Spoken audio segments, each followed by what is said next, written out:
Good evening, everyone. Pursuant to Chapter 2 of the Acts of 2023, this meeting will be conducted in person and as a courtesy via remote means in accordance with applicable law. Please note that while an option for remote attendance and or participation is being provided, the meeting hearing will not be suspended or terminated if there are tech problems unless required by law.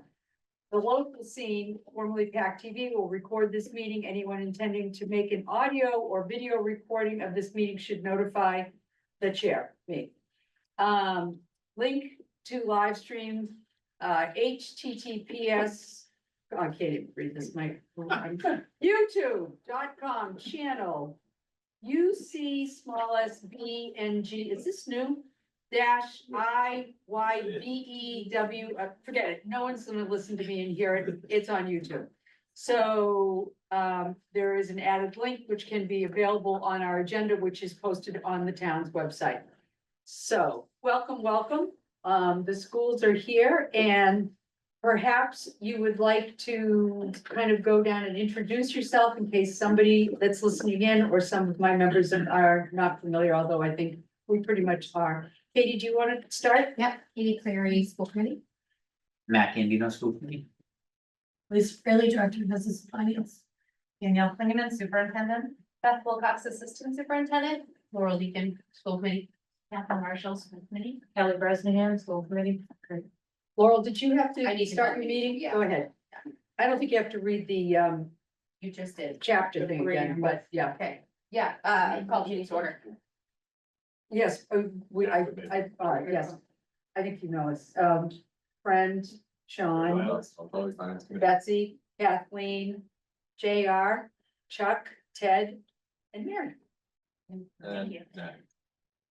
Oh, Nat's Oh, on. Al's up there. Hey, Al. And Al and Nat are up there. Okay, good. And Linda, who is the Linda, oh, most important, Linda is helping us in doing our. Yes, no, good work. Yes, she has the whip in the chair. All right, very good. Sorry. Now you need to. Sorry about that. I'll call the meeting to order. Okay. Yeah. You got it? You done? All right. You want me to do something else? No, I like that at all. That is very good. All right. So good evening. We are here. We have had several opportunities to hear some of what you're going to be saying tonight, but this is the first time that you've come to Finance Committee. We thank you for that. It's, I'm sure, telling the story, which is not an easy story to tell repeatedly, is something you look forward to every morning at breakfast. So here we are again. Danielle, did you want to kick off? You drive the way you want it is most comfortable for you to share your information. We'll be fine with that. Okay, I'm going to give a very abbreviated story because many of you have participated and listened in on our meetings, and we shared materials with you since November 6th, when the school committee first heard the initial budget presentation. And so as other town departments were directed, the school department prepared a level funded +2.5 budget, as well as a real needs budget. And I think I just want to emphasize that when we prepared the real needs budget, we did attempt to be as conservative as possible in that real needs budget, knowing that there are fiscal constraints in our community and that the directive was not to create a wish list of, in an ideal world, if all the money in the world were available, what do we need? And so with that, our real needs budget that we presented to school committee did represent an 8.51% increase over our spending. And the key drivers in that real needs breakdown were that we did a rollover from last year's budget, but we also looked for efficiencies in places that we could reduce some of our FTEs due to decreasing enrollment, specifically at the high school. We have seen our class size go down in the years that I believe there used to be class sizes around 300, and we've slowly started to see class size leveling out at around 200. But this year we're graduating our last larger class at the high school. And we are seeing trends that our classes are about 200, give or take. We do have one class in grade 4 this year that is on the larger side, so we call that our bubble class. And we have a couple of classes that are below 200, but projections have showed that we should be expecting a pretty consistent enrollment of around 200 students This year's kindergarten class does have 200 students, and so when we were looking at projections for next year, we're anticipating 200 students, but it would certainly be nice if we had a little bit of relief and that there were less, because we are looking for some classroom and class size reductions in terms of the number of classrooms that we are running at the elementary school. So with our real needs budget, we were able to reduce 5.8 FTEs and $141,000 from expense categories. So that real needs budget does have some reductions where we were able to do so. But that real needs budget did include the full day kindergarten absorption, which would be the first year that we had no revolving fund dollars to offset.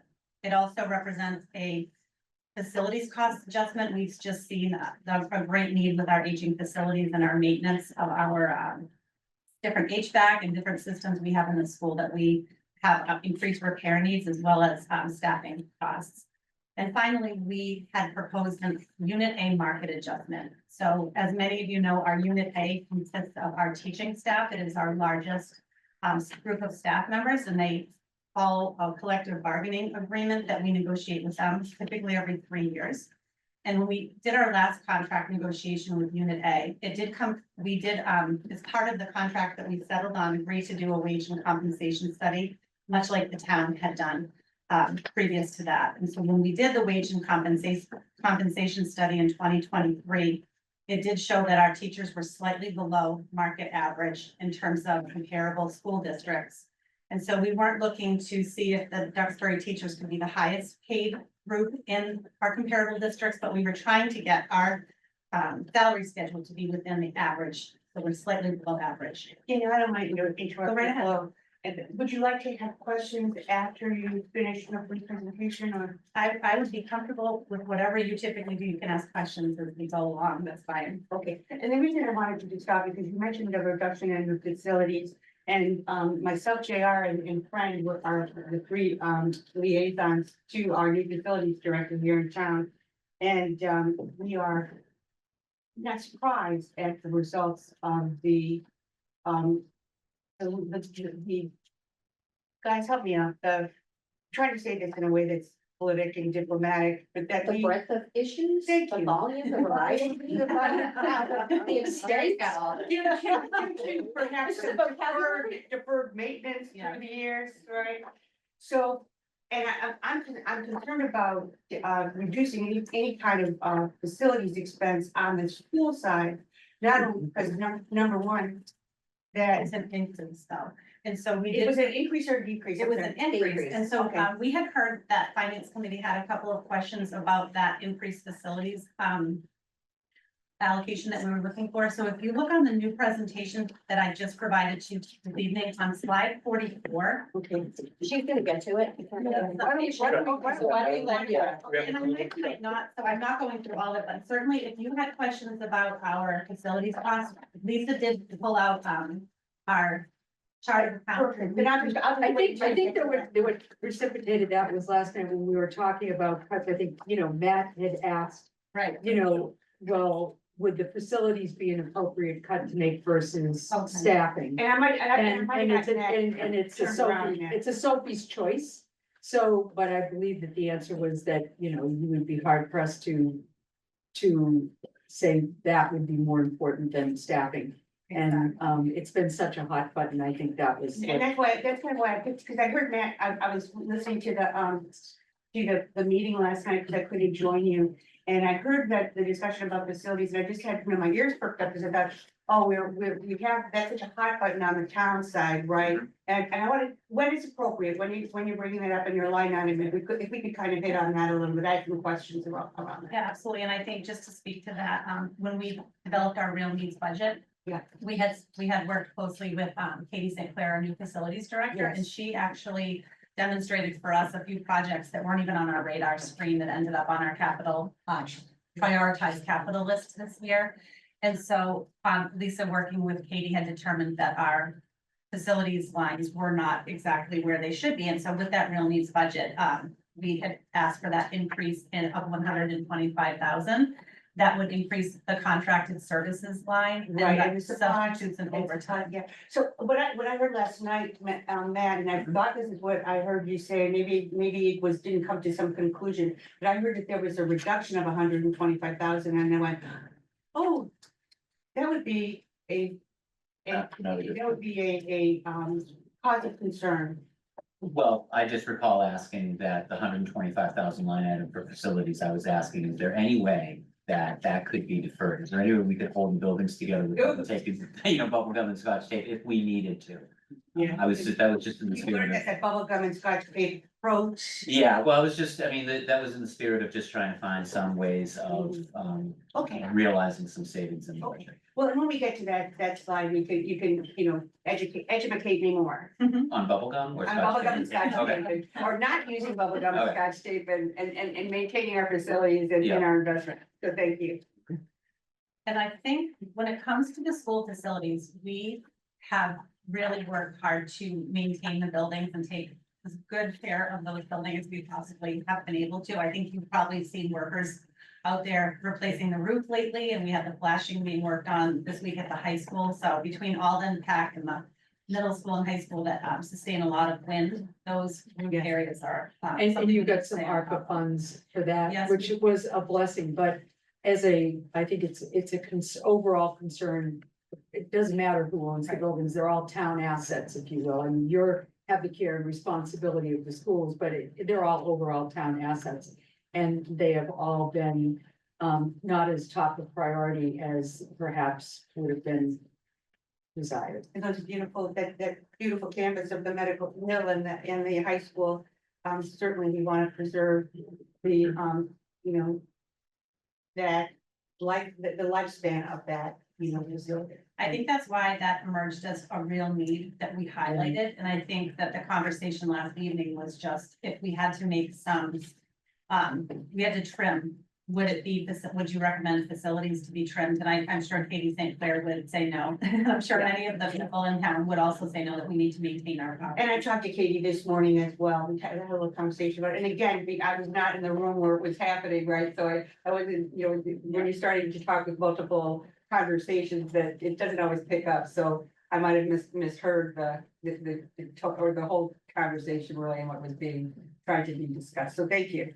You're welcome. And so overall, the real needs budget reflects a reduction in 5.8 FTEs, and that's either full-time or parts of people's jobs. And so when we look at people don't come in 5.8, and so sometimes we're able to consolidate full-time equivalency by having someone teaching one less course or one less full year course. And so we're able to be most efficient with our staffing, knowing that we always have to be careful.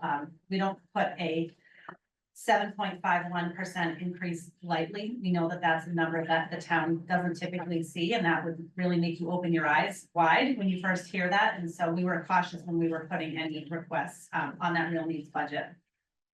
To go into the two budget reductions scenarios that we presented to the school committee, to come in at level funded plus 2.5%, we knew would require some considerable reductions in our expense categories and in our staffing overall. The school committee and our conversations along the way, we wanted to make sure that we weren't putting forth only classroom teachers in terms of reductions or cutting entire programs, because every student has a different area that's what gets them to go to school every day. And that may be the Mandarin program, or that may be that they are involved in the drama program. And so we tried to make reductions that wouldn't impact or reduce completely any of the programs that are so important to our students. So in the two scenarios that we initially presented to the school committee, our option one, which is on page 31 of the slide deck that we shared, did reflect 18.1 reductions in full-time equivalencies. And so those included the real needs reductions that you saw already, which was 5.8. And then we increased those reductions to get to the 2.5% over level funding. And then that would include, this is where a lot of conversations have taken place. That option one, that was 18.1 positions being eliminated, includes us reinstating full day kindergarten tuition, which we understand is an emotional topic in our community. People have strong feelings both ways. We've heard from, I know I've heard from, I can't speak for the school committee, but I've heard from members of the community that have said, we would gladly pay full day kindergarten tuition rather than lose staff members. And I've heard people say that we should not have been charging families tuition for as long as we have been. And so Didn't the town kind of book that in last year? So I think the town has spoken, right? the town has spoken and they voted to support not charging tuition for the year that we're currently in. And so this is the first year that we're not collecting tuition. So you're correct. I thought that it wasn't just for 1 year. I thought it was for ever, that was instituted as it seems odd that you would have just 1 year when you don't pay and you, I didn't understand the logic behind that. Yeah. This is not coming from the school committee. This was coming from the school department in terms of looking at our budget that we needed to create. And so the school committee did vote to eliminate charging families tuition last year. That is correct. And the town did support that at annual town meeting. However, when we were looking at level funded plus 2.5%, I thought it was important that we present options. I don't recall in my experience of going through the budget last year that we ever said this is a permanent decision. I recall knowing that we were heading into a really difficult fiscal year in FY 26, which we now find ourselves in. I don't want to backslide either. That the community did speak last year when they made a decision to eliminate full day kindergarten charging families any Yeah, tuition. my for that. concern is that myself, I'll speak for myself, I thought that was now, we were now going to be joining the rest of the Commonwealth, right, and not charging for, full day kindergarten, and that this was going to be institutionalized from 2025 forward. Right, I would be surprised if that wasn't what the town voted for. And so it's really kind of an awkward, right, discussion about, well, we did it for 2025, but we can't afford it in 2026. It's disruptive, right? And I'm preaching to the choir here, and I know that I am. But I think that there also might be some, I'm not quite sure the mechanics, right? So I don't know if you went to council to say, can we even do this? Once town has passed the appropriation or has made the decision, how do you rescind it? Or it was maybe specific to 2025 and that was, you know where I'm going? Yeah, I don't there's think it's an issue. I think that no matter what it is, whether we're talking full day kindergarten or I can't think of another example, but we have the right to change anything, to zoning, whatever, Yeah. at the next town meeting. So if they're offering that up, I think it's important that we look at it. I'm not So, saying I'm behind it. I'm just saying I think it's just another thing. Was that a separate thing we voted on, or wasn't that just part of the budget? Part of the budget. so it was part of the budget, so it wasn't like a separate. So the budget- article. It was not a Yeah. separate article and there's no legal restriction Right. to change course. But it's more of what was the intent of the budgetary policy that we were bringing forward to town meeting when the budget was presented and town meeting voted to approve it. Okay. It's a gray area. Well, it is a gray area, but I would say that your point is well taken. I mean, I think that it logically, you think that, yeah, we made this vote and this vote the understanding is it should happen in perpetuity.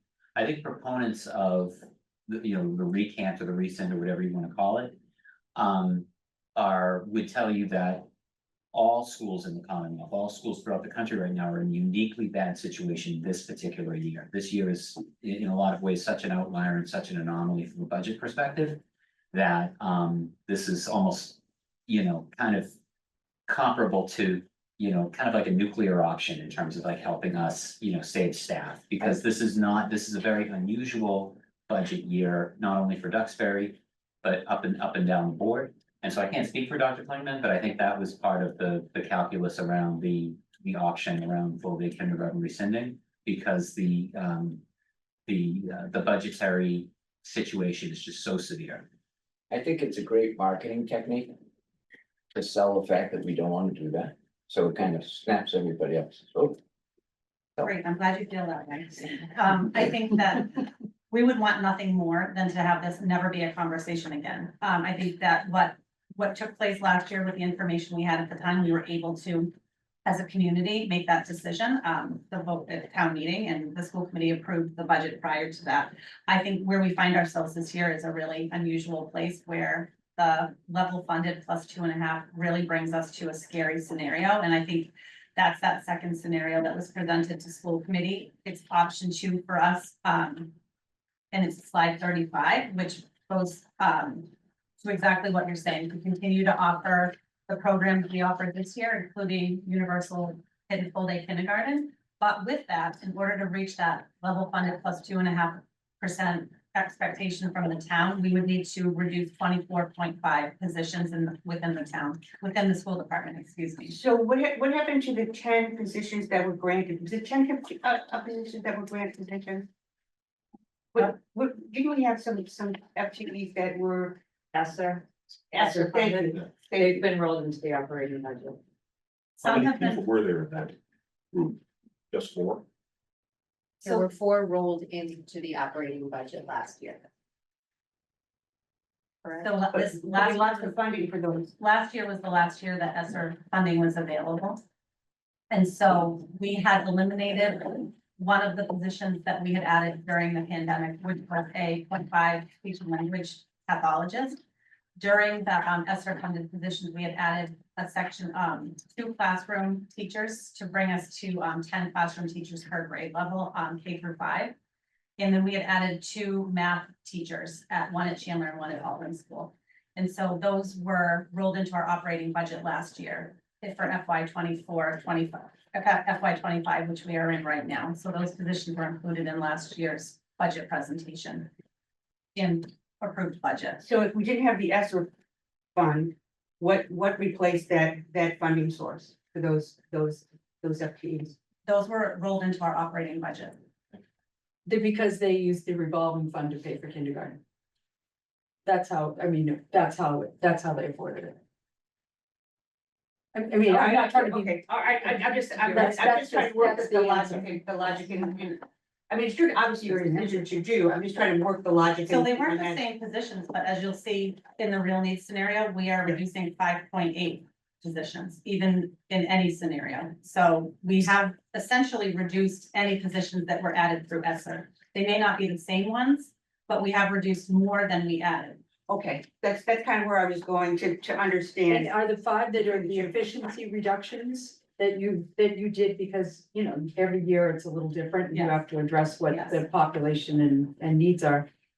Are those 5 reductions included in the 24 number? Yes, So they were going anyway, so really it's only 19, not that it's only, right. because that's a terrible word to use, but it's 19.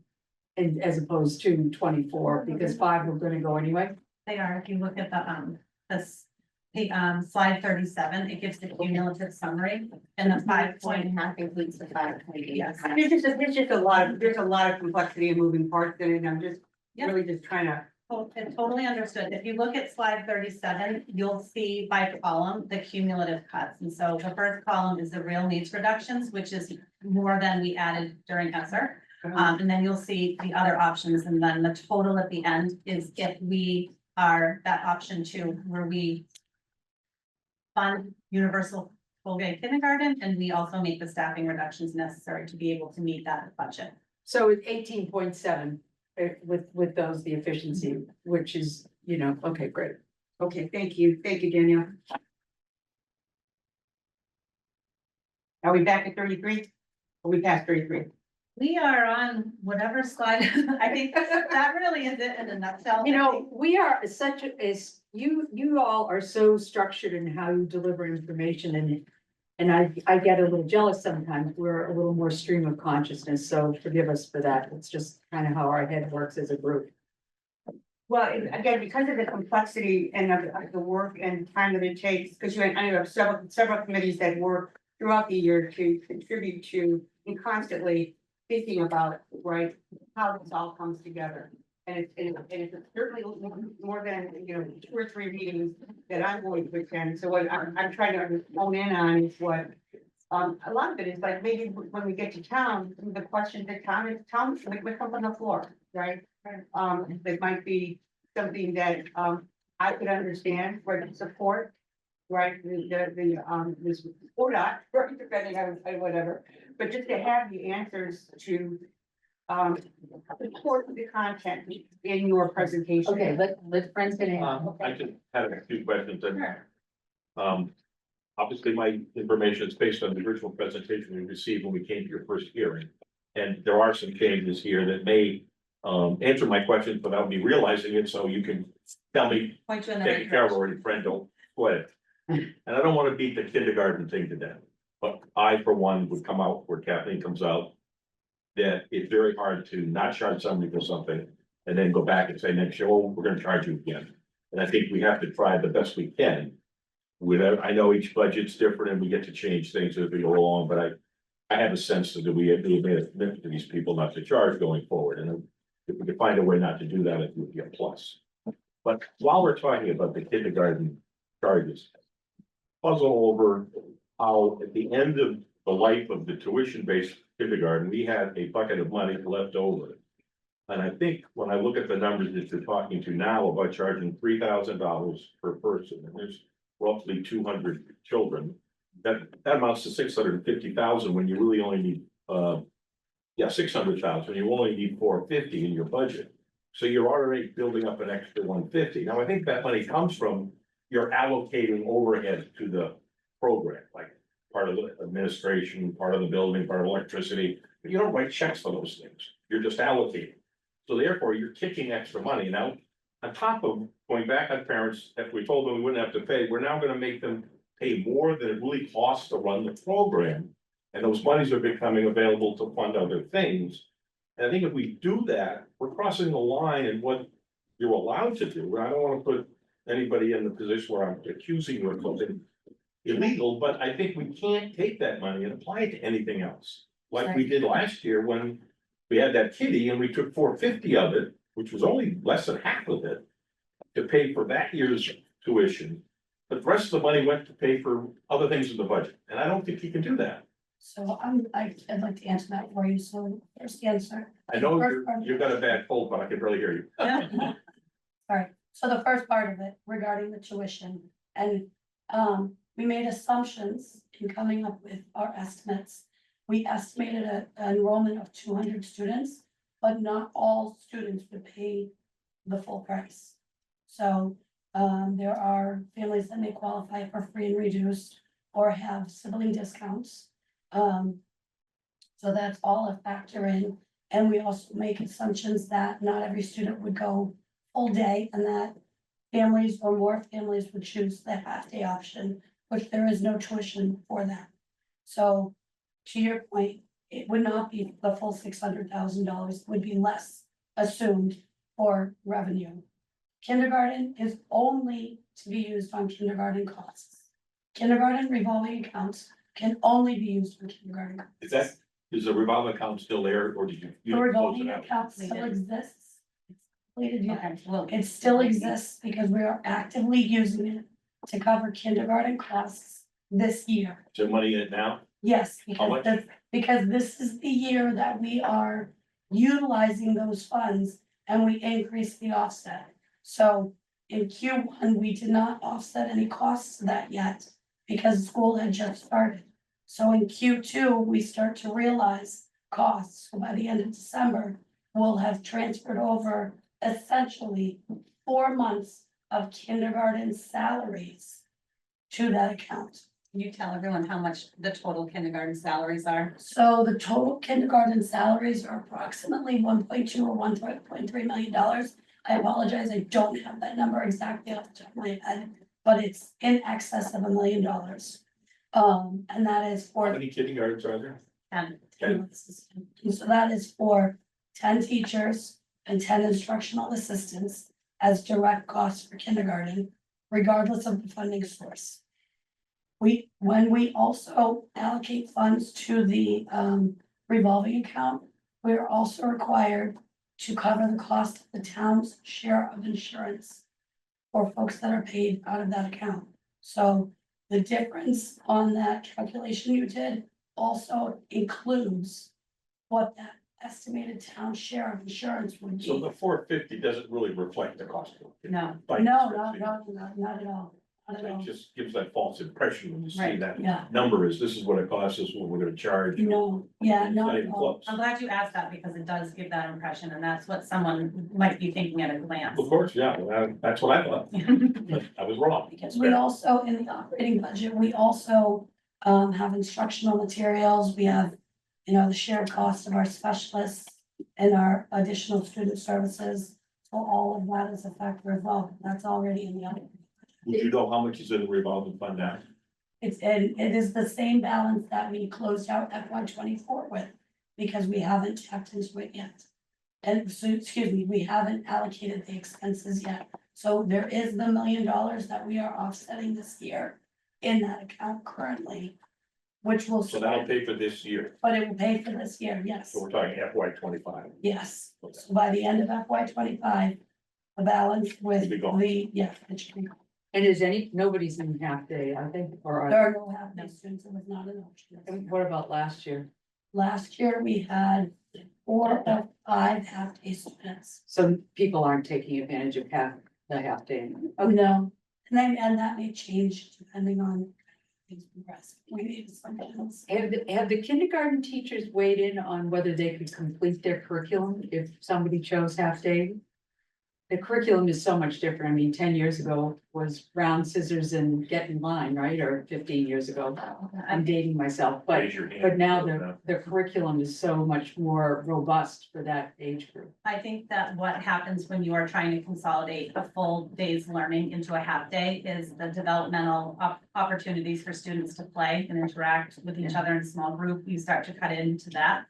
They don't have the opportunity to have lunch and learning to navigate opening and feeding yourself, and that whole experience is just as much learning as any other class that we can offer. So the kids end up missing out on just being able to take their time and not rush. And I think anyone that has had or has known a 5-year-old, you cannot really rush them. And so they take their time to get their snack out or to go to switch center from one center to the next. And I think what happens is their day is a little bit more harried if you have a traditional half-day program. The way we manage the half-day program is the students that are here for half day only stay for half day and the rest of their class remains when they go home. So we don't offer a separate half-day kindergarten program. They are part of our full-day kindergarten classroom and then they leave at lunchtime. They're just getting half the instruction. They're getting half the instruction. We still have, our teachers are very skilled and they still have to cover the same state frameworks and expectations, but I think depending on the student,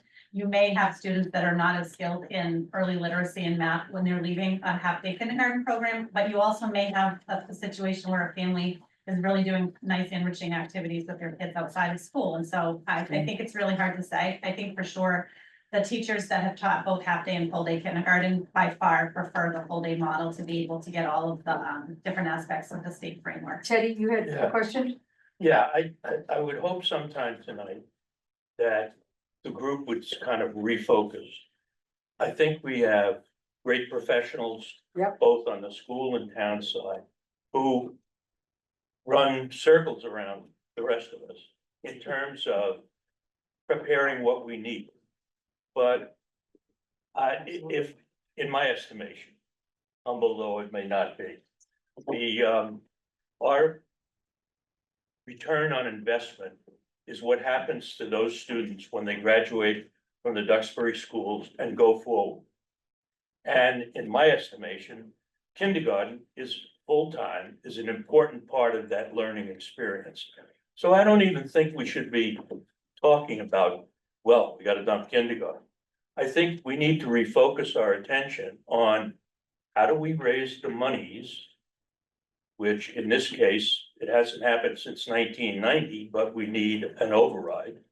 And so that we can pay for those things, both on the town side and the school side, because we're gonna be gutting this town out.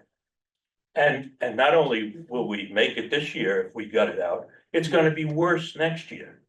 So why don't we stop monkeying around with nickel and dime kind of things at a tenth of the cleaning man's closet here and focus on, how do we sell an override?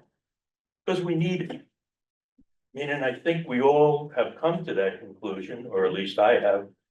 And do something other than, we could sit here and tick and put this budget all night. But enough already. Sean, my partner at the schools. In the scenario where the real needs 8.5 does get approved and passed. Knowing that this year, the schools have said that they feel like they are finally fully staffed.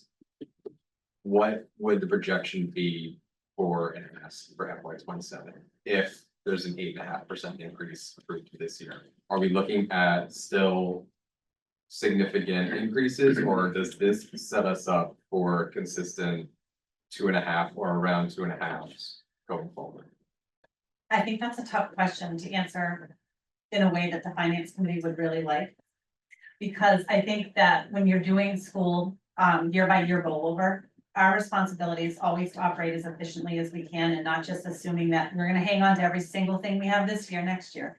Generally, the rollover, it would be 3 to 5% per year. I think the 5%, if you're on that end, would be if you're looking to add growth and you're looking to potentially add programs.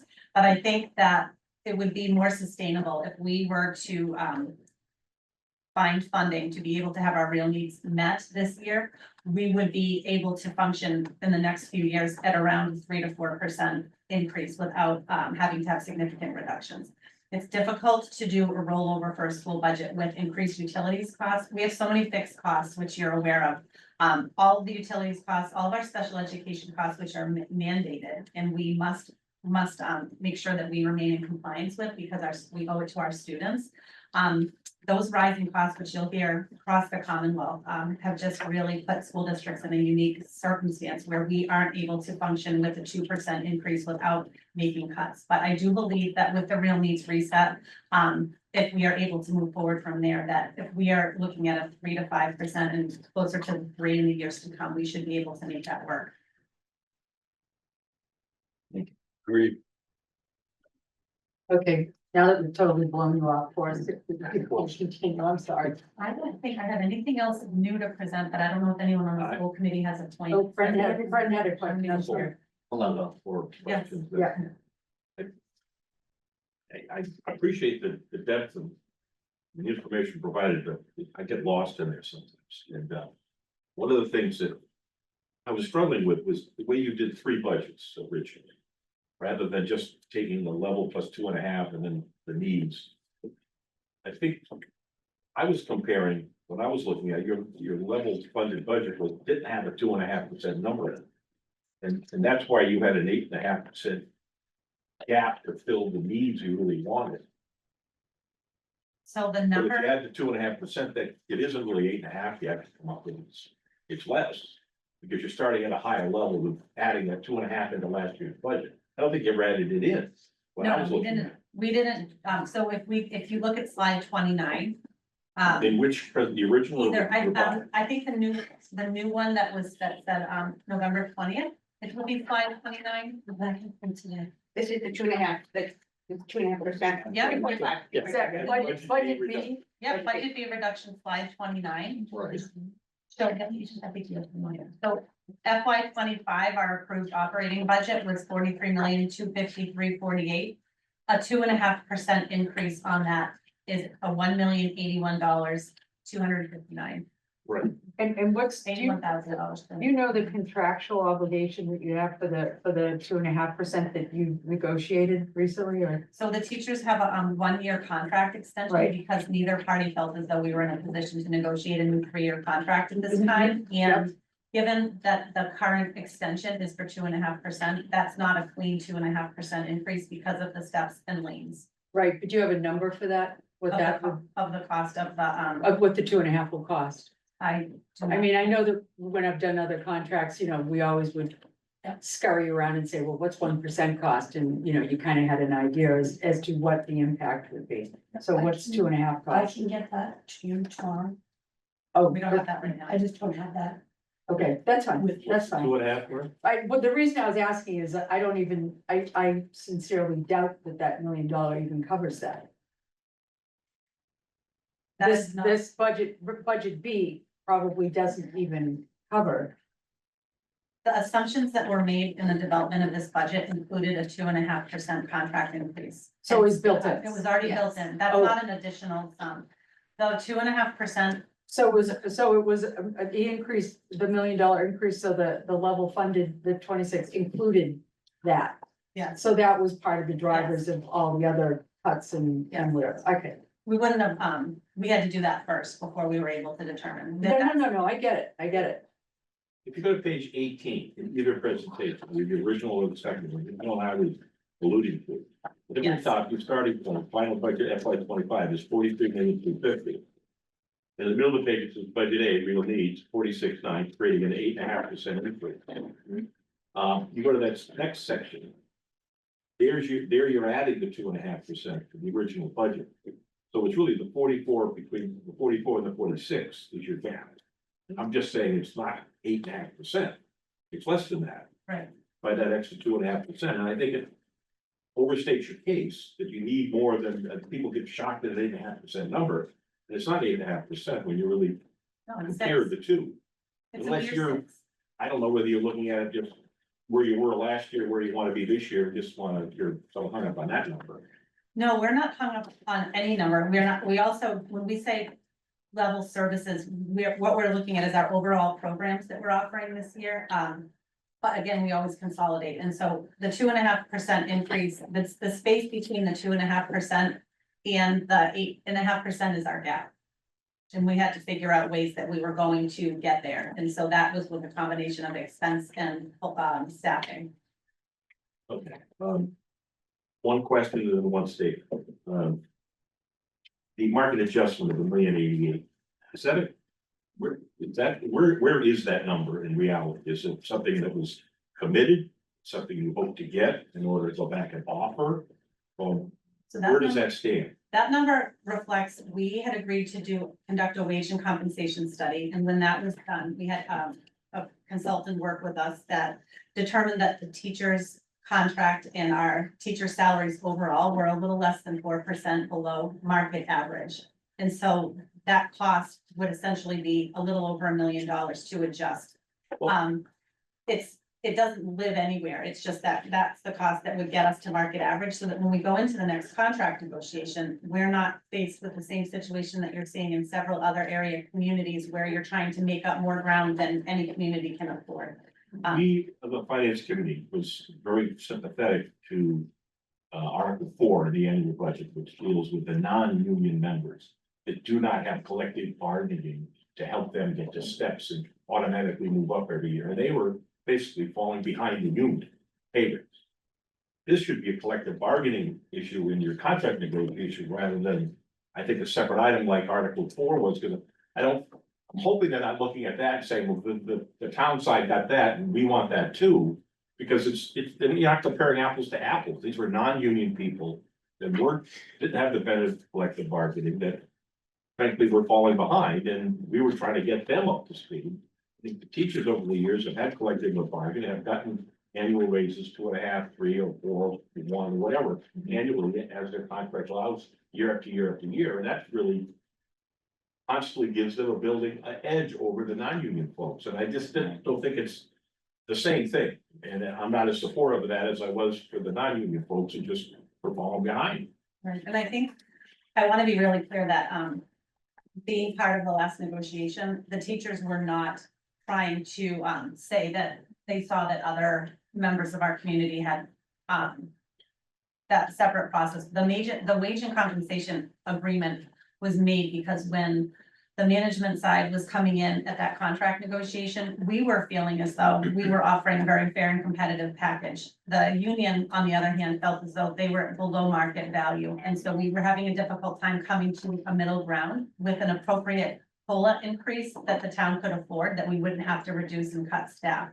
So we agreed to do a market analysis that was independent, and it wasn't our side bringing in data and their side bringing in data, because you can make the data look however you want to, depending on where your sources are. And so we did an independent analysis, which the union agreed to. And that independent group were the ones that indicated that our teachers' package overall was about a little bit less than 4% below market average. With that, we can certainly take that information and to bring that into our next contract negotiation, knowing that. But we will likely find ourselves with the current increases that we've been receiving through the years in the same situation that we have been, where we can only offer 1%, 2% increase to our teachers, or we face having to make major reductions. So this was a way for us to really get a neutral analysis, which you aren't typically able to do during the middle of a contract negotiation. The teachers are never looking to get more than another town department. Everyone is very understanding in this community that we don't want to compromise other departments by asking for more than our piece of the pie. And I think the town has been more than generous to the schools in the years I've been here. However, I think it's important to bring that data to the forefront so that the community is aware of what we are going into the next contract negotiation with information. And also, I think that we should bring up, this doesn't have to be a one-time infusion of funds. This is something that we could look to incorporate over the next several years, if that's something that the community would be more likely to be able to support. What are the components of compensation, Danielle? Is it, because, I mean, compensation is more than just what's in your paycheck, Right. right? It's your benefits, it's your environment, it's all of that becomes part of the compensation and why this is a great place to work, right? Yes. So when you're looking at compensation, what are you comparing other than the actual salaries? So I think that one of the things that we discuss very frequently during contract negotiations is how wonderful it is to work here and how well supported our staff is in terms of resources, community involvement, community resources. That I've never worked in a community where there's so many different organizations that are willing to help out and volunteer and offer their support of the schools. But I think that when we're looking to hire the top teachers that we can and administrators, and they're making decisions between several communities, because it is very difficult to hire teachers right now, especially in certain areas, high school science. If you have anyone that's interested in physics, I would recommend that they go into teaching because it's really difficult to find high quality science teachers. They're just not there. So in certain positions, we used to get 30 to 100 applicants for, we're now getting 2 if we're lucky. And so, they do compare the wage and compensation of different communities. All these, contracts are public. And so you can see what your step one would be if you have a bachelor's degree and you're coming into year one. It's very prescribed, right? It is. Yes, and so we do the best job we can, of selling this community. Frequently, when we have people that come to us that are considering one of 3 offers that they have. And when we have teachers, unfortunately, that have to make difficult financial decisions, if they can make more money in another town, because we all know that inflation has had a great impact to everyone across the country.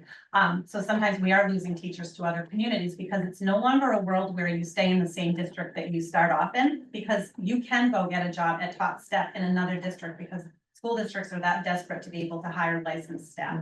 So certainly when we're hiring, we explain that we have a wonderful atmosphere, supportive community. It couldn't be any more beautiful to be driving in and out of our town.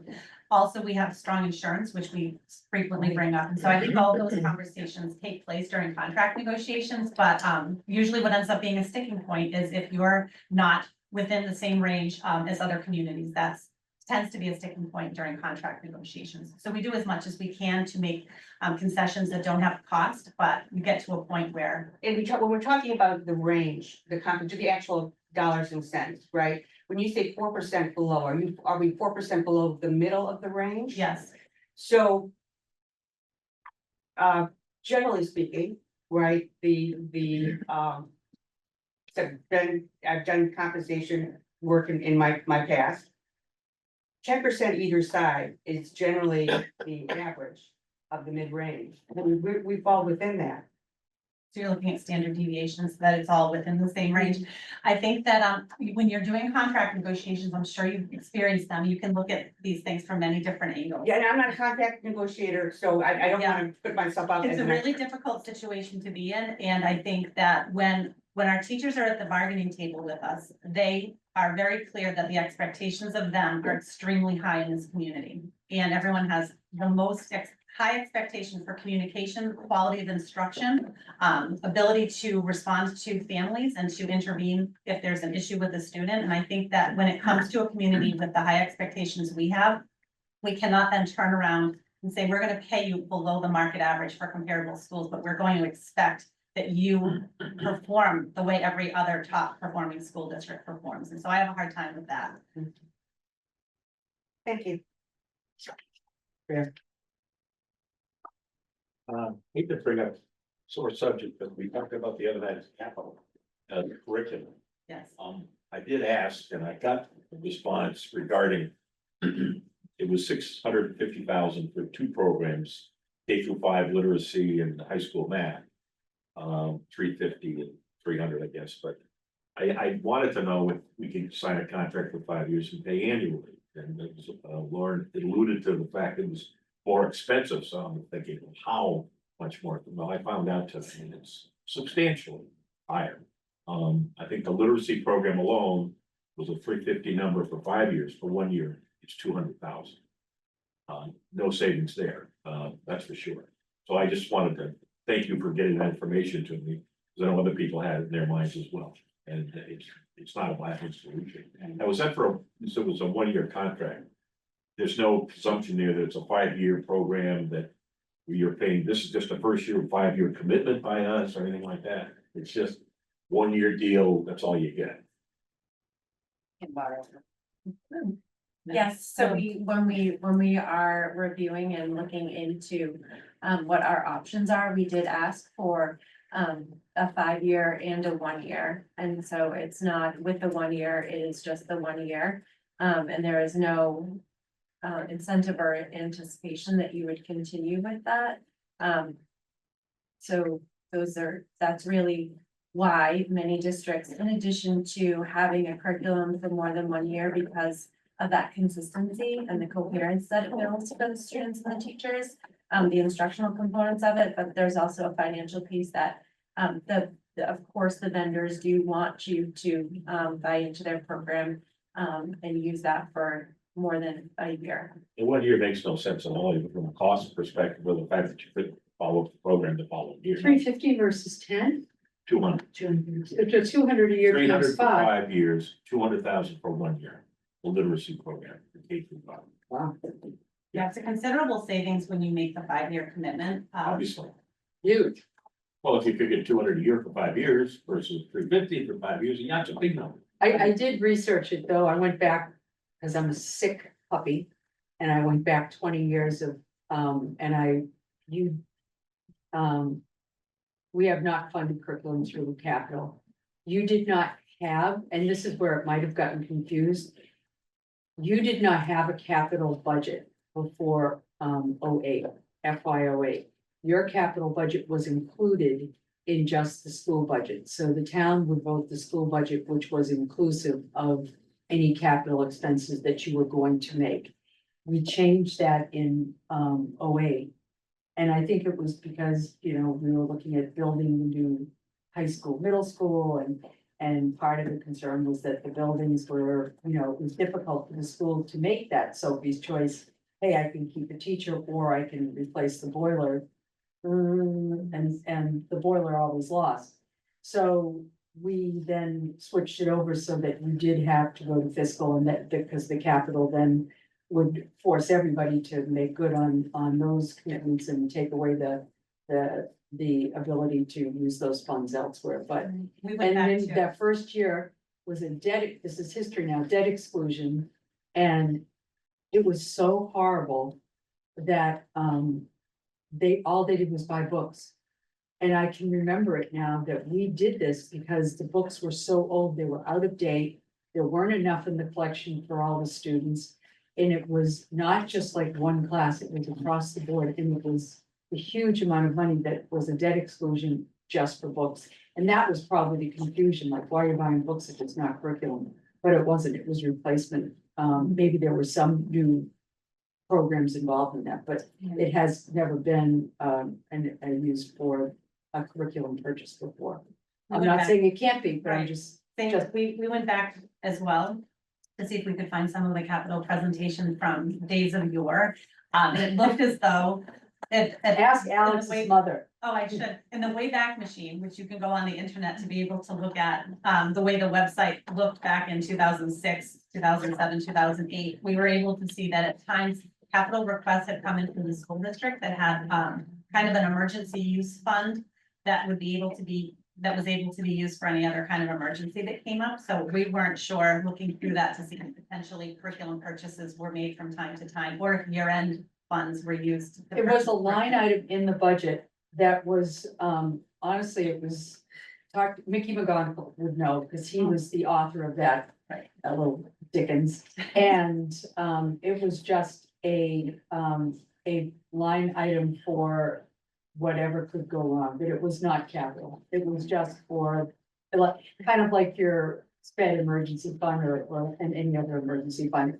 And it was just because we did it a different way at that point in time, which is, We found too. Yeah. And I think that, we had to think really creatively with this year's budget, because the reality is there's no guarantee of real needs at all. And I think that's the reality we're aware of. We are currently piloting new English language arts curriculums, and we are currently a district that does not have DESE approved curriculum. Right. And we have a curriculum that we're currently using that is highly controversial.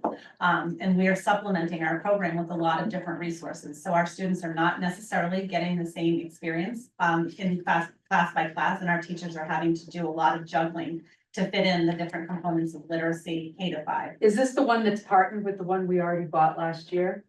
Or is that another one?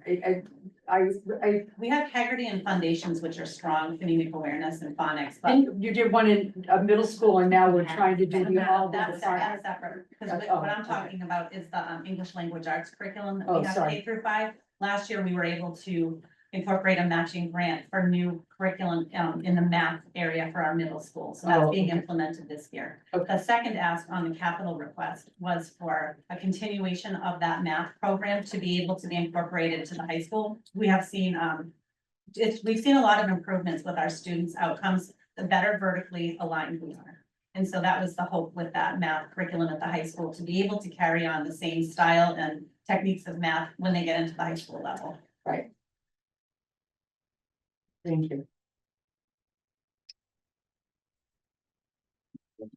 You're all set? Anybody, Sean? I'm good. No? What else do you want to tell us? Can Oh, I get let's a question go. that has nothing to do with finance, it's just because because of the recent November election and MCAS? How does that work? MCAS. Oh, Yeah. yeah, oh. That was just, Beth will love to answer that. Oh, my God, we were so charmed by that presentation last night for a good hour and a half. That We was knew you- awesome. We will Mary still- particularly enjoyed learning all of that. Yes, we will still administer MCAS, and Okay. MCAS will still be administered, and there will be certain scholarships that will still be associated with MCAS. We will still have accountability ratings for our schools that will be associated with our MCAS scores, in addition to other factors. What has changed is the graduation requirement, a passing score on MCAS, so that's what's changed, and so we are waiting if there is any further guidance, or it is a district determined decision. So we are closely aligned with the Mass 4 requirements right now, Okay. Which is great for us, because if it does come down to a matter of being Mass 4 aligned, then we are in great shape.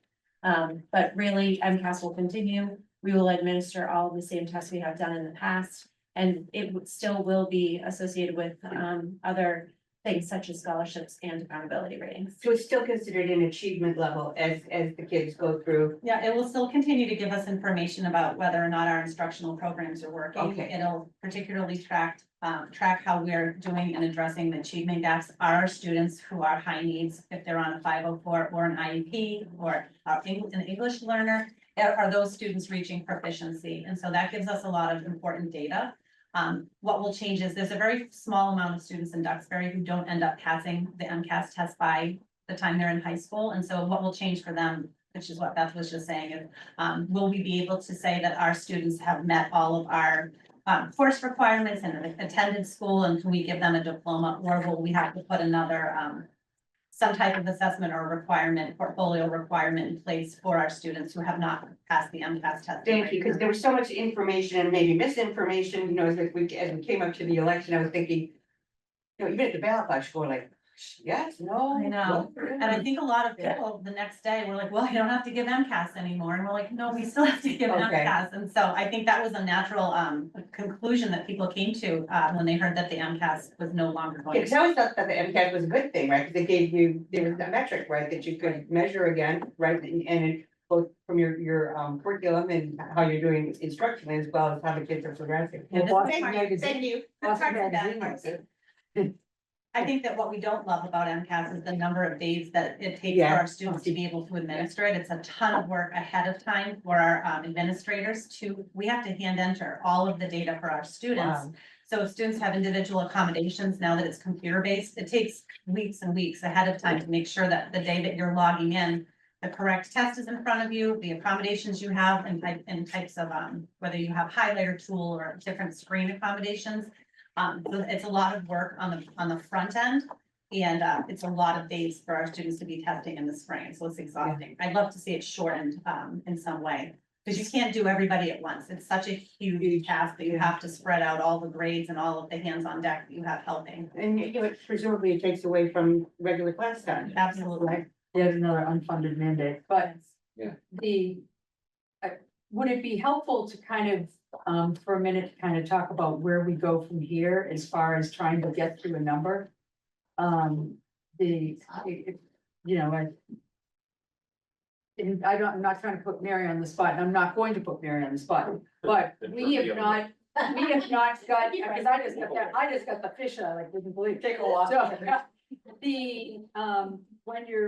We haven't got a number yet that are available funds. We haven't come to solve for X. Once we will be having, Rainey's here and your, town manager recommended budget is going to be here for us Eminently. eminently. No, there you go. And, so when we get that number, then we will have X, right? And that would be the level, the balanced budget. We need to have a balanced budget based on what we know to be the resources and the revenue and all of the things that go into what we will have.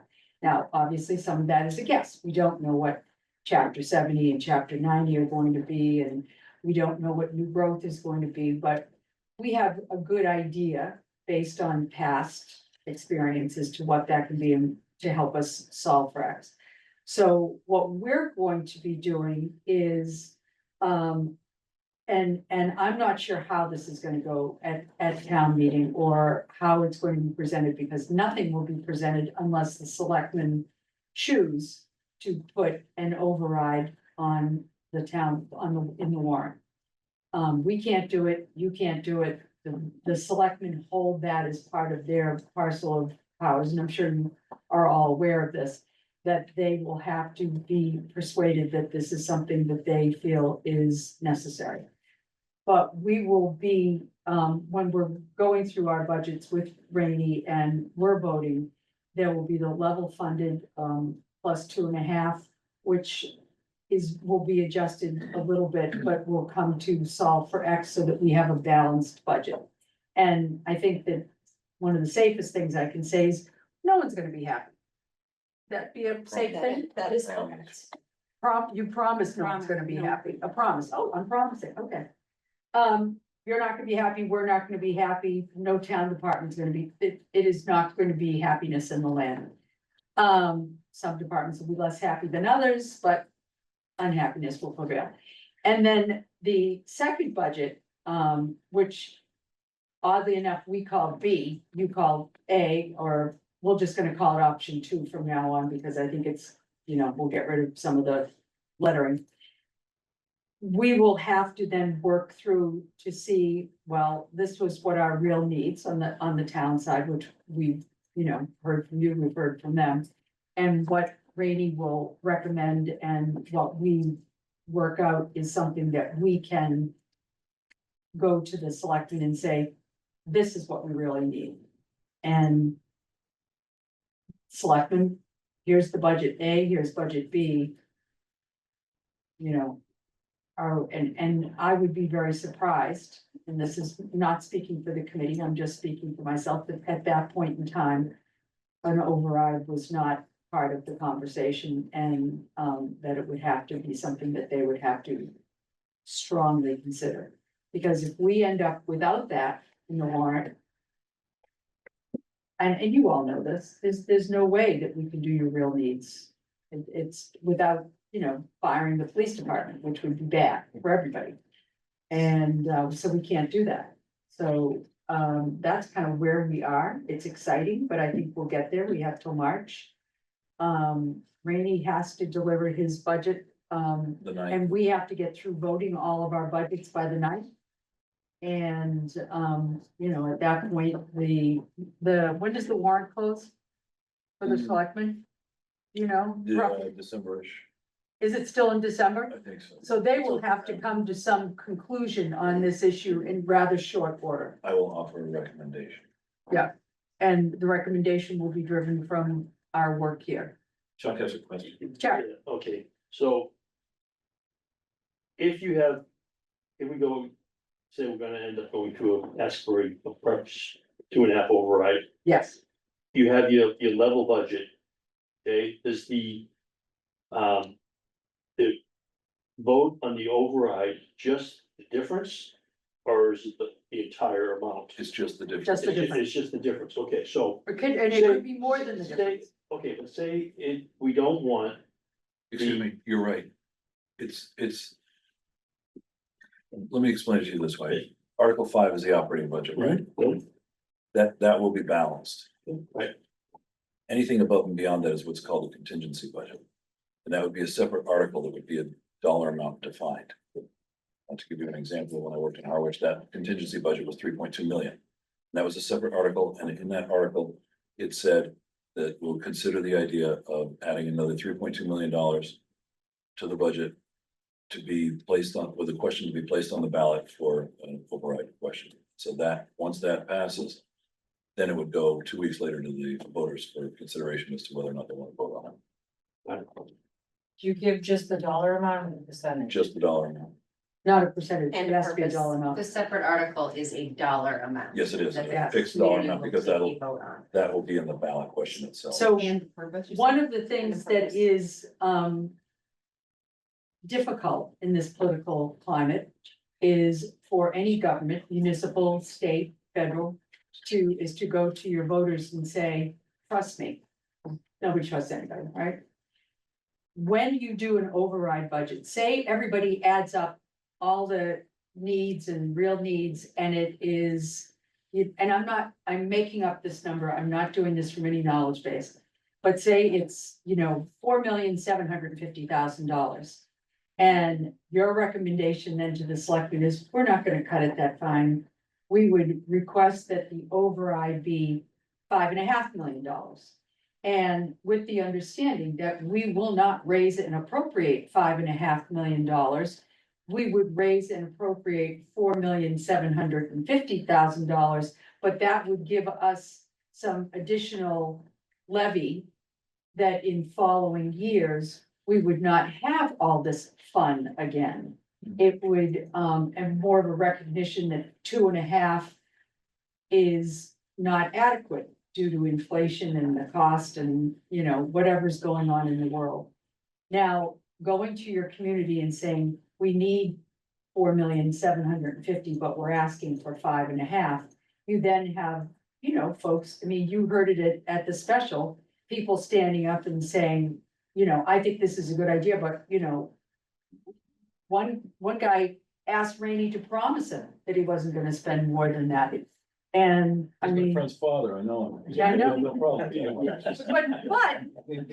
but it's unusual, right? It's unusual. It's, that level of trust is very difficult in the political climate that we face as a country right now. Nobody wants to do this again. We haven't done it in 30 years. And now I really know why. It's horrible. But we'll see. It may very well be that the selectmen choose to offer an article at the number that they feel is adequate to the task and not any more than that. They may give us more than that to allow for a window of opportunity where we do not have to deal with this again over the next, 5 years. But I'm not sure what that will be. And is it at the vote, is it just one contingency that can be Yes. presented, or can we have multiple articles? No, you do not want multiple All or articles, nothing. because I will guarantee one thing, when you go to the ballot, the lowest number will win. We did do it one other time. What year was that, Teddy? Do you remember? 1990. 1990, okay, so in 1990, we had, we asked for $1 million. And, or 500,000, or was it 2 million or 1 million? It was two choices. Larger and smaller. And the larger one, nobody even knew what they were for particularly. I mean, they were for things that we had discussed, but trust me, the lower one prevailed. Because there were two choices. You really don't, you don't have as meaningful a conversation about it, what is actually needed if you put two choices on there. It then becomes a Divided in understanding. half of the schools and half of the town. Yeah. So We each got a half of them. when you have a situation like this, okay, you're gonna have, take the kindergarten as an example. Right, Kindergarten's not gonna be on the first budget, more than likely. who knows? Okay, who knows, but if it's not, and we say, if you vote for the override, we're gonna have a kindergarten. Yes, But that's not guaranteeing they're gonna get a kindergarten. no, No. not at all. No. Which is the scary part about using kindergarten as a delta, which I understand why you did it. But using that as a delta, you risk not having to actually go back and then fit into that whole tuition scene again, which is no fun for anyone. Okay, I think we're done now. I think it's incumbent Okay. on all of us to help the selectmen understand that we're circling the drain right now. And we need to do something radical. That's an old military term, circling the drain. Sure, Anyway, thank you, to- Captain. help them understand that we're at the end of the line. But there is no tomorrow. We're gonna gut out this town's services if we have to go to 2.5 period. And we need this override in order to adequately serve the town. So I think we have to get to work helping the town understand why this is so important. And it's a team effort because it's not just the schools, it's the police department, it's the fire department, it's the highway department, it's every department in town will have the negative impact if we go plus 2.5. Right. I have a JR? hard time after the special. With the attitude of the special, with the people out there, Woof. we all have to work very hard to make sure that the social media is accurate. And everything else that's out there That's is definitely accurate. We have to react. When we hear the things that aren't accurate, somehow we have to get that out. Do you have the secret code for making social media accurate? No way. Because I don't. There isn't, Yeah, that's, but right, yeah. my point is, Matt, that whatever, Yeah, we can't assume that we can put logic out there. right. And have it work. Yeah. And then I don't have the answer, so. But even at the meeting, there was bad information that was presented, by citizens that wasn't rebutted by actual facts. The committee did not present. their- No, Right. none of us. The committee never got to present the facts. Let's not go through it again. Yeah. Yeah, that's it, not- Realize that But, we- but there's, Let's let the school committee go home. yeah, that's good. Yeah, you guys Thank you, have guys. had a lovely week, Thank you. so, thank you. Thank you. Okey dokey. All right. Thank you very much. I agree. Thank you for all showing up in the class. Yeah. Not that we didn't have a couple of meetings this week. The citizens that it's. Okay, great. Everybody. That media Overload? and I. Right. think it was happening that week. Administrative. All right, Mary. Let's do my third. All right, Mary, hit it, baby. Yeah, would you mind? Let's see. Thank you, sir. Appreciate it. converted mine. I'm sorry, what You do you will pick up an extra tomorrow. Yeah, yeah. You want us, I mean, everybody, will just want to give a couple of them for Al and Nat, do you want us, I don't know, you. Couple extra inserts and I'll Okay, send the rest. Ted Flynn. Yeah,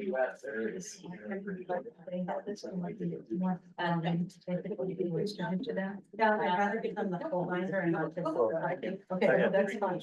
That's fine. I think they're trying to save you 5 seconds. And No, I please, think it's. tell them. I mean, Fabulous woman. we run our string out. VIP was the kids that get to read. Yeah. And they had I remember it when I was sitting there and Gracie is. And I got my- And she was VIP. Because some of the mother would show up for father, she got there, somebody was sick, so she would have Gracie. She's still dying. I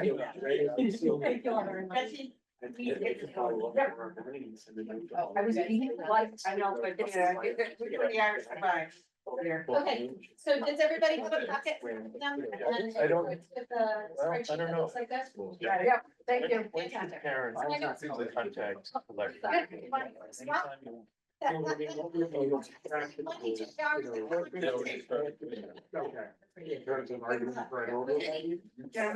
All right, I'm so sorry, we've got to, Teddy, stop it, Teddy, no, we have to continue. Oh, I'm sorry. No, I don't know your name, I'm sorry. That's okay, Jay. Jay, thank you. Jay, nice meeting you. All right.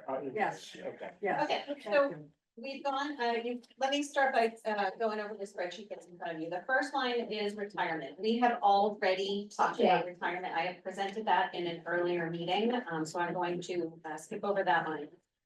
The next two lines will be health insurance and life insurance. I have to delay those until Tuesday. I did send out a notification. We're working through some calculations with respect to those various line items because, as you know, they have a significant impact on our budget. And I want to make sure that we have accurate information to present to you guys. So Jeannie and Kim from the HR department, as well as I, will be having that conversation with you folks on Tuesday. So the next line is Medicare, and I'm going to, if I can share my screen quickly, I'm going to talk about Medicare because there's not a handout in your packet for that, so bear with me for 1 second. What is the share? Linda, did you make me The 3 buttons, Sean said, the 3 buttons. I don't see 3 buttons. Does anyone see 3 buttons? Sean, show where the 3 buttons are.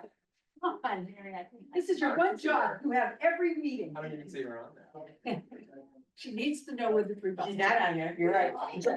I should be, I have them. Okay, here we go. There There we go, now I can share. Thank you. you go. Step 1. If you show You slug it. Step 1, be in the meeting. Okay, all right. Showing up?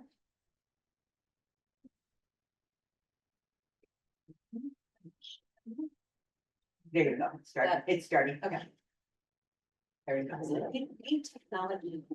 Okay, so Medicare, this is not health insurance. Medicare is the payroll withholding. It is the 1.45% that the town contributes. And the employee also contributes 1.45% to the federal government. And so this is based on wages. And so I have, I meant to include it in your packet, but here's the handout, looks like this. And so what I'm doing is calculating on a percentage based on our overall budget. I have allocated how much of our budget is for salaries versus expenses. And so our overall budget, we dedicate county and school wide, 58% to salaries, 42% in general to expenses.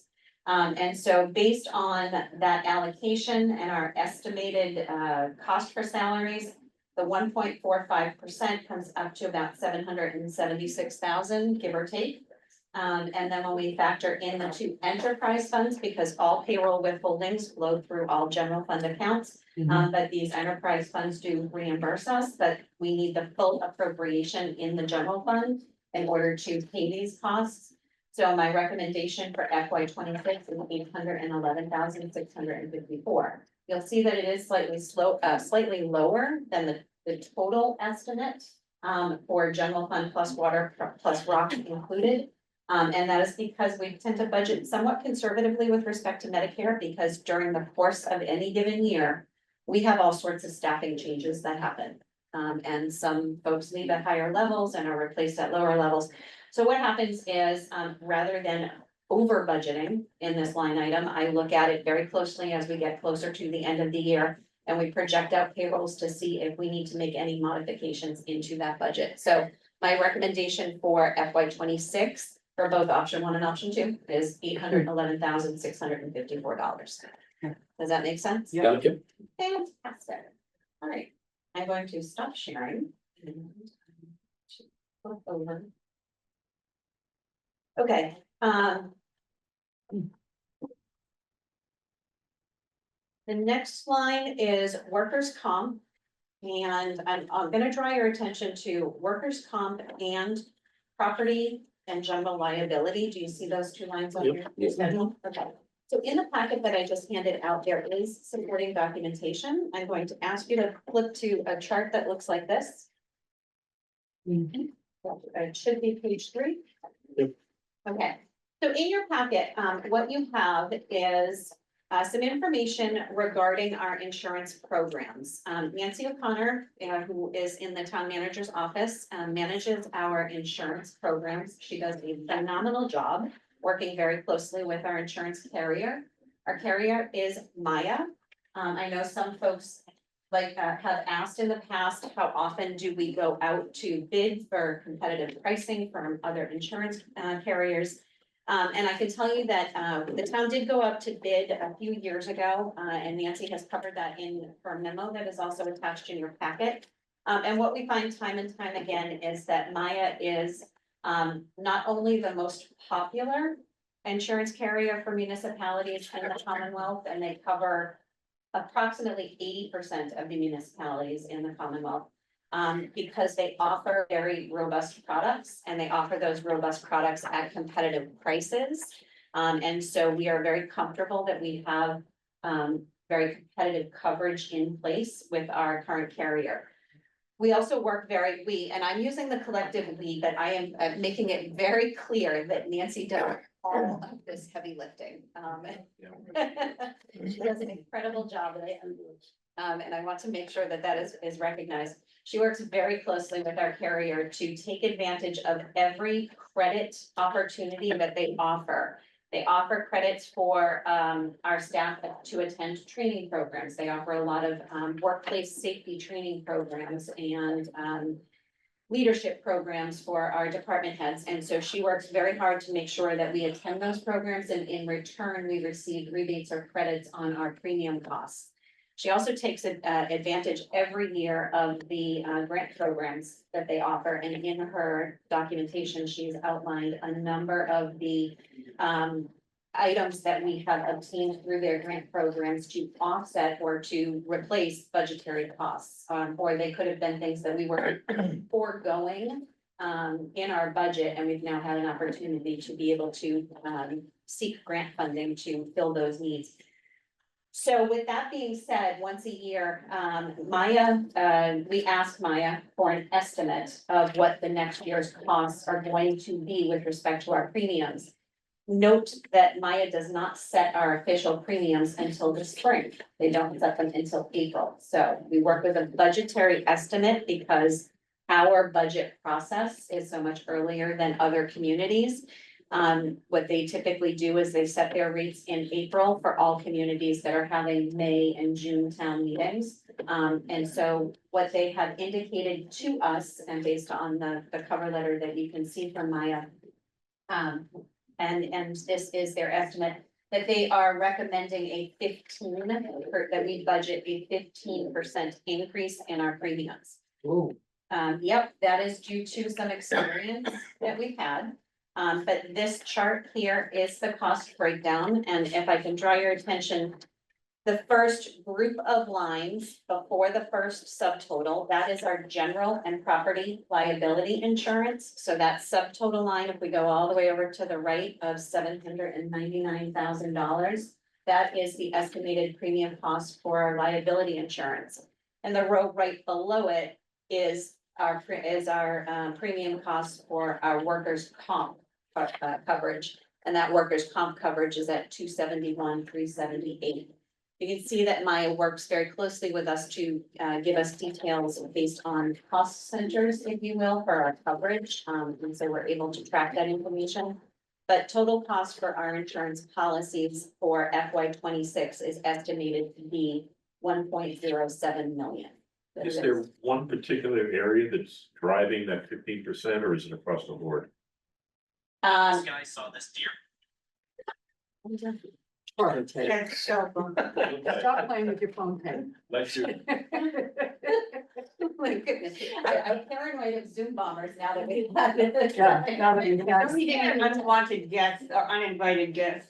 So there has been some, experience with some incidents that we've, so what happens is your, experience is over a 3-year look back period. And so we are in the last year of a 3-year look back period where we had some claims that were made. And so our premiums are reflecting that. Barry, why, on the first page where you have them all work together, why do you have 799 on 2 different levels here? You have it at workman's comp and then again on, Oh, you know what, Correct. Chuck? All right, oh, very, very good catch, because that was the last one I updated. However, that's not the budget line. So what he's saying is if I draw a little squiggle on my front sheet right here. And I draw a little squiggle right here, because that is 2 separate charts, okay? So the first chart, working from the left-hand margin over to where it says FY 26, that is the budget that is being recommended. To the right of that, what I have done is for each one of these shared costs, I have calculated the allocation between town and school. Because we know that all shared costs are covered in the general fund operating budget. But I wanted to, some folks have been asking for this information, so I wanted to provide it. And what I did, Chuck, is I copied the formula from the property line up to workers' comp, so I need to update that, just that row for you. To reflect that allocation, but that is not the budget information. Does that make sense? yes, yep. Okay. So I will do that and I will email that out to you guys in the morning. How's that? Perfect. Yep, Just a quick curiosity question, the workers' comp, for fire and police, what keeps it as low as it is? the workers' comp, in the budget? Yeah. So they have separate coverage, so for their injured on duty. And they're a higher risk group than they. Must be the police also. It's police and fire. Right, yeah. Correct. public safety. I do want to draw your attention to one thing that Nancy yeah, Al's on here, because Al joined us. We had a conversation with Nancy the other day.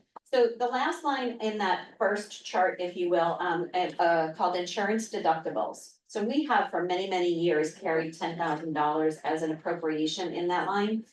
And that, right now, our deductible is $2,500 per claim. And so that would cover up to 4 claims per year. One of the things that we did talk about is that Nancy is currently exploring with Maya, what would the impact to our premiums be if we enter into a higher deductible, either a $5,000 or a $10,000 deductible. So they are working together to come up with cost estimates. And if the reduction in our premiums would be beneficial to the extent that we would need to increase that deductible line to cover a couple more claims. So our insurance deductible may go up to 20,000, but if the incremental savings that we would see on those premiums came down well below that, then that is something that we would absolutely entertain. What is inland marine? What is what? Inland marine. I don't know, you should know. You should know. What is, You want me to, where are you seeing that? on this page, on Insurance program in the middle of the page, right after. Okay, so automotive, For the So harbor that should master. be the boats for the harbor master. Might just be the The name. insurance company. Might be the insurance company, maybe it's no, not because mine. you look through and it says, unless I'm reading it wrong, but the school portion of that is $3,200. There's Cemeteries are $5,600. Yeah, everybody's Fine. got it. It's a type of insurance. I don't know what it is though. We'll get you an Could it answer. be for the crew teams? Maybe. Yeah, even the snake. Yeah, the cemetery needs it. It's one of the few that the towns is more expensive than the school, so that's interesting. Yeah, it's in every. Which is kind of weird, right? It's inland. I have no idea what. Right. Yeah. The land and then the marine means being the It's an sea. insurance category Yeah. that indemnifies loss to movable or specialized types of property historically. Developing as an outgrowth of the ocean marine insurance, but it's lost. Things that move. Other than cars. Maybe Al knows. Al, do you know what that means? Well, actually, that is the definition. It does have a stand up. Yeah. Yes, I'm happy to go through the points, but before I go through that, I would like to just review the overview on this topic. I appreciate being assigned to this. Couple of points. Number one, I think it's very important to understand this is not very, very sexy. So this is back office stuff that most folks don't pay attention to. A couple of points. One, I commend the manager and the financial director to work with the financial director and the manager's assistant Nancy to really get a grasp on what's available through the MIIA. Those rates are outstanding. My discussion focused on the benefits if we increased the deductibles. And that remains for you and others to make that determination. But I think what's important here is that we have appropriate coverage. One of the things that I focus on, and this is maybe a sort of non sequitur comment, is on cybersecurity, and we can deal with that later. But the point is that there is a robust program to essentially ensure our potential liabilities. And that's one of the things that keeps me up at night. Thank you. Me too, Al.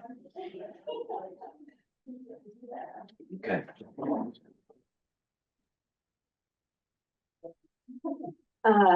Okay. So that covers Medicare, workers' comp, property casualty insurance, as well as our insurance deductibles within shared costs budget this evening. Are there any questions on those?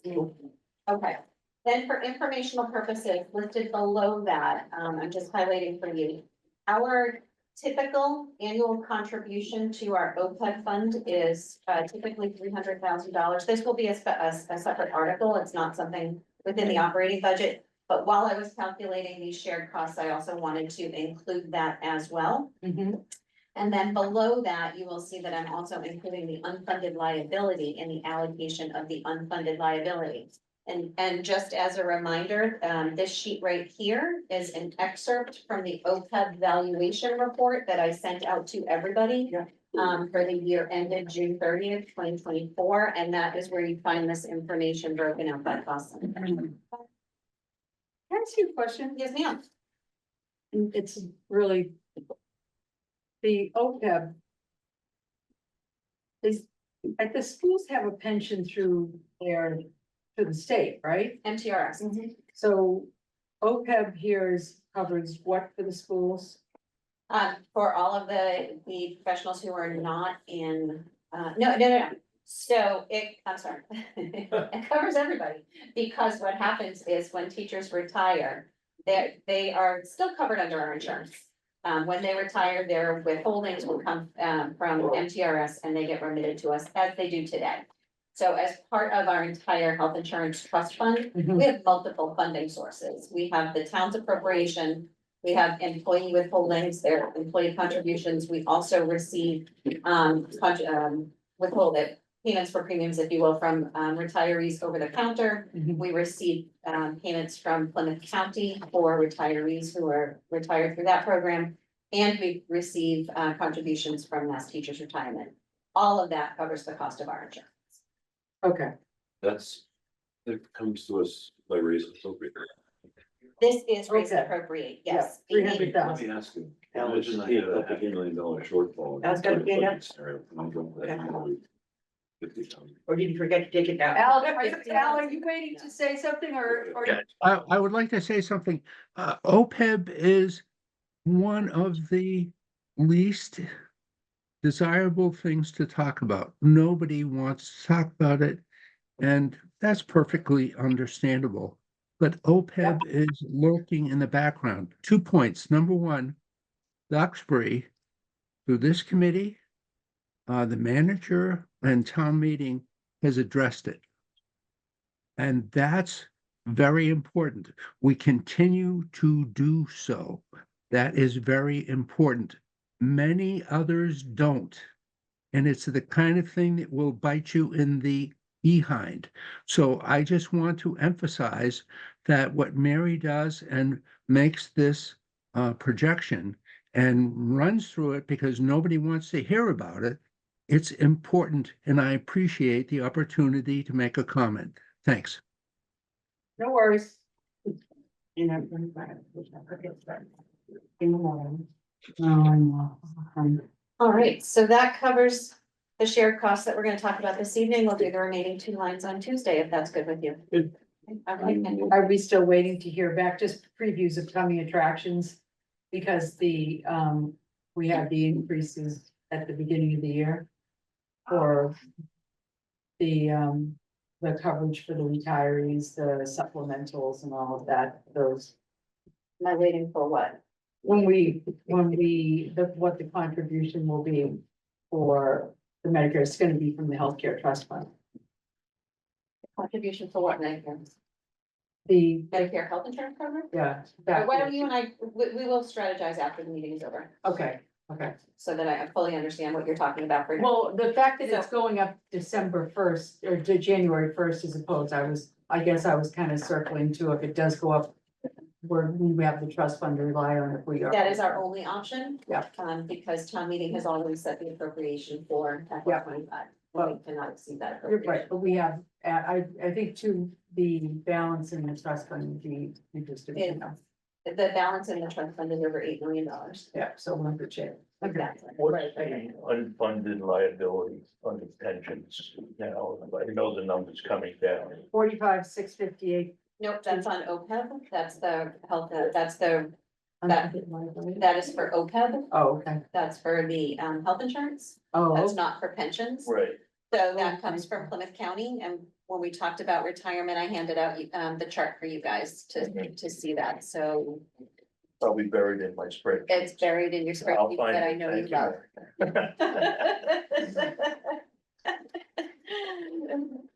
all right, so for next week, for Tuesday, so that tonight concludes the meetings with all of the various departments. Everybody has gone before you, and you've heard everybody's option 1 and option 2 conversations. Free. Or Votes. whatever the case may be. And so the town manager is looking to put together his budget recommendations for Tuesday. What I was hoping to do is we'll go through health insurance, but then what I was hoping to do is to go through a summary of our revenue position and where we are. And so we started that way back in the process, and over the course of all of this time, I've been refining those numbers as. so we'll solve for X. So we're gonna solve For X. or Y. negative X, whatever the case may be. I'm glad you're laughing. Yeah, you know what, if I don't laugh, I'm gonna cry over it because this is a very, very difficult situation. This is not a position that anyone in this community wants to be in. I'm sorry. And it is not unexpected. It has been talked about for quite some time, and I think as we discussed this evening, there have been a lot of rolls of Scotch tape and packs of bubble gum that have been used over the years And we, that can no longer be the case. We ran out of duct tape. We Time to pay the ran out. piper. So we are at a crossroads and we need to determine what we think is appropriate for this community and what we think is affordable for this community, in light of all of the other things that we have been asking of this community.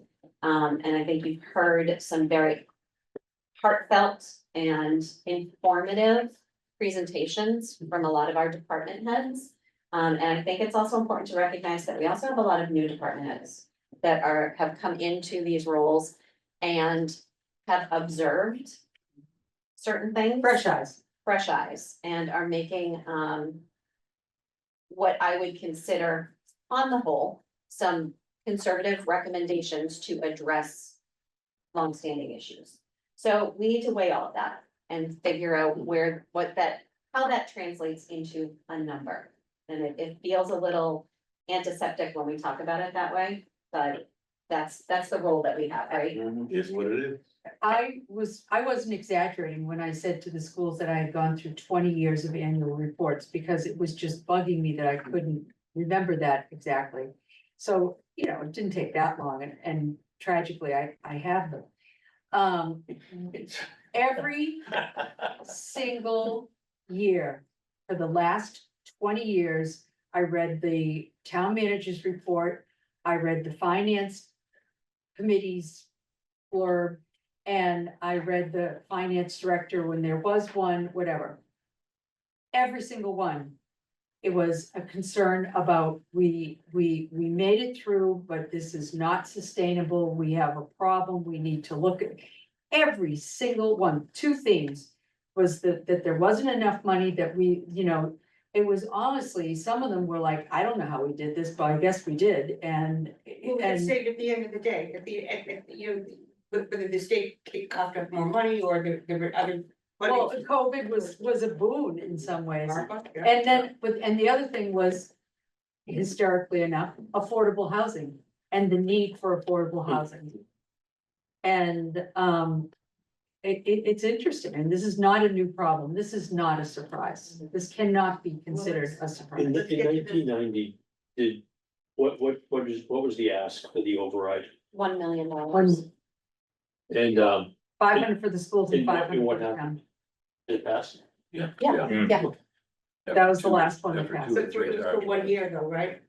Well, it was No, not for specific. An override is a permanent reset Oh, of that's right, your you reset the levy. whole thing. Yep, Okay, so you're I'm looking gonna- at $1 million. I'm gonna try to do a quick overview of that on Tuesday so that you Okay. guys understand that. But it was very directed, that $1 million. Yeah. It wasn't, it was about the schools. You earmarked it.